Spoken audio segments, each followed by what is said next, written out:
Kebakaran hebat melanda pabrik mebel di kawasan Jalan Mastrip Gang Surabaya, Senin pagi. Petugas sempat kesulitan padamkan api karena banyak bahan mudah terbakar. Api dengan cepat membesar dan melahap seluruh bangunan pabrik mebel di Jalan Mastrip Gang Surabaya. Kebakaran berawal dari ruang tengah pabrik karena banyak bahan yang mudah terbakar. Akhirnya api merambat ke bagian lain. Petugas pemadam kebakaran Kota Surabaya menurunkan 15 unit mobil pemadam kebakaran untuk mengatasi kebakaran. Banyaknya bahan kimia mudah terbakar membuat petugas harus berhati-hati. Belum diketahui penyebab terjadinya kebakaran. Setelah 1 jam lebih, petugas akhirnya berhasil memadamkan api. Tidak ada korban jiwa dalam insiden ini, namun kerugian mencapai ratusan juta rupiah.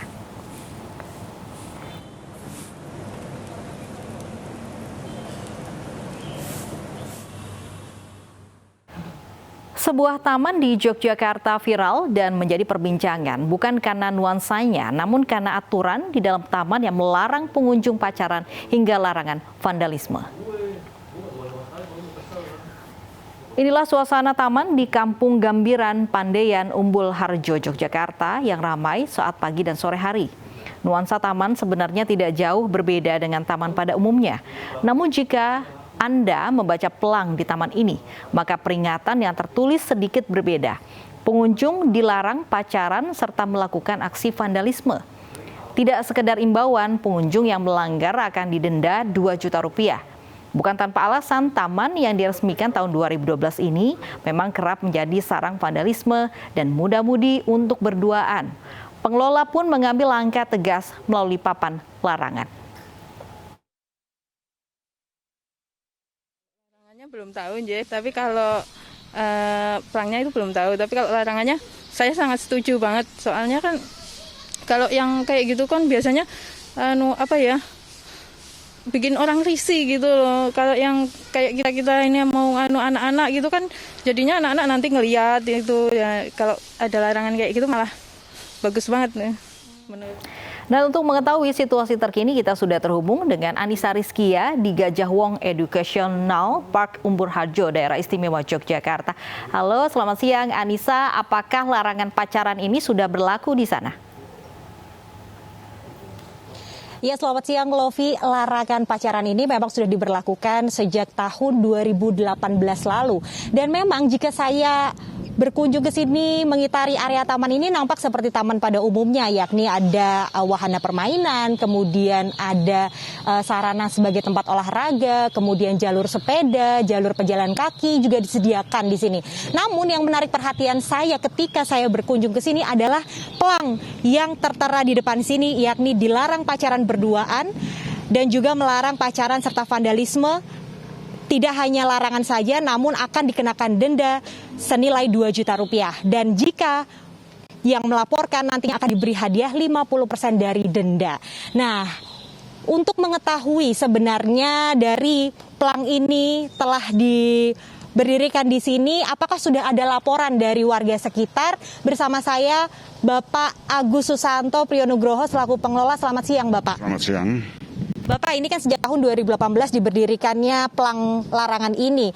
Lantas sudah berapa banyak laporan yang diterima? Sudah cukup banyak, Mbak. Jadi ini yang sudah kita tindak lanjuti sekitar 12 orang, 12 anak gitu.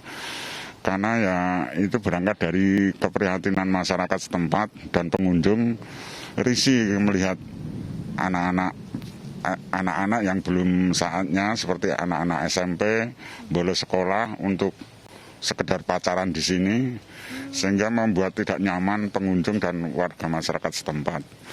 Itu makanya kita ada ide untuk bikin pengumuman ini, tapi ini sifatnya hanya gertaan aja. Karena kita juga nggak berani untuk memperlakukan denda dan segala macam, karena ini juga belum ada.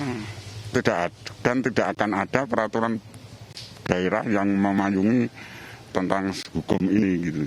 Sehingga ini hanya untuk menakut-nakuti anak-anak aja. Nanti yang lapor tetap kita laporkan ke sekolah masing-masing untuk dilakukan pembinaan gitu.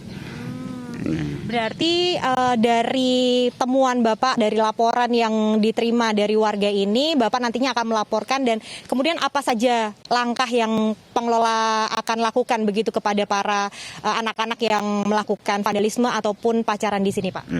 Ya, kita hanya melakukan untuk anak-anak sekolah, itu kita teruskan ke sekolah masing-masing.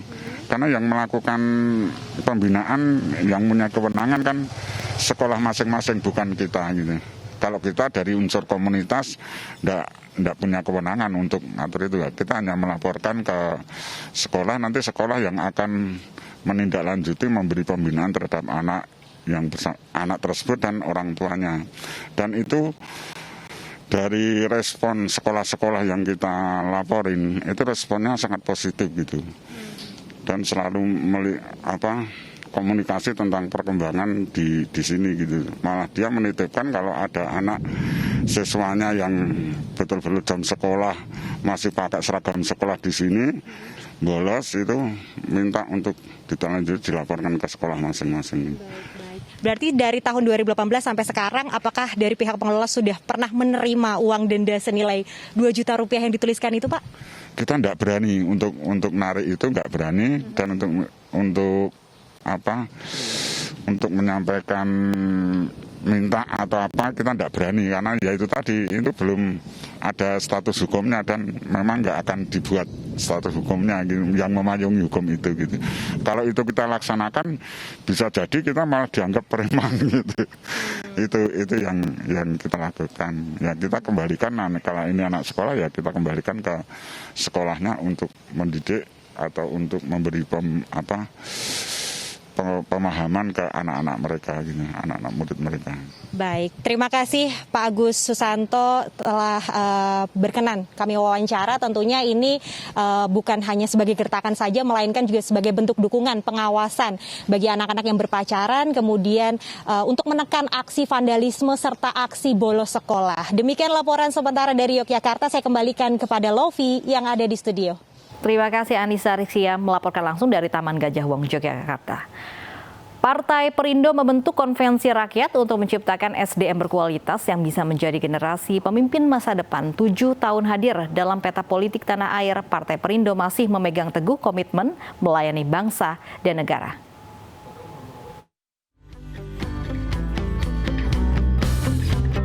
Rangkaian hari ulang tahun Partai Perindo melahirkan asa baru.